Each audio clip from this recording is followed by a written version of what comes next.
اعتکاف په درې قسمه دی: مستحب، سنت، فتاوی لیکي او واجب.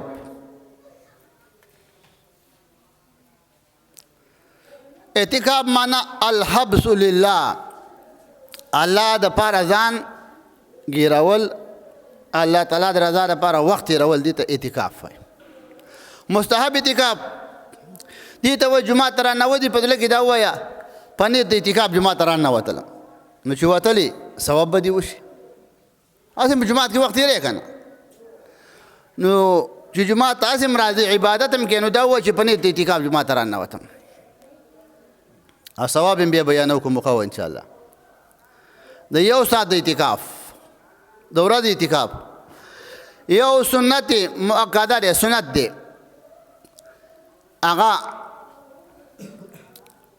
په رمضان کې په اخر 10 ورځو کېږي. سنت مؤکد هغې لپاره 6 شرطونه دي. یو واجب دی. واجب دی ته وایي چې یو شی په تا باندې لازمي نه وي، ته لازم کړي. که پلانکې کار مې وشو، د بیمارۍ نه روغ شوم، زه مې حفظ وکړو،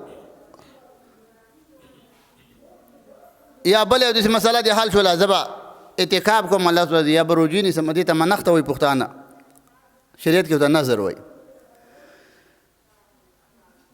نو یو هغه دی، هغه واجب دی، هغه به خامخا کړي.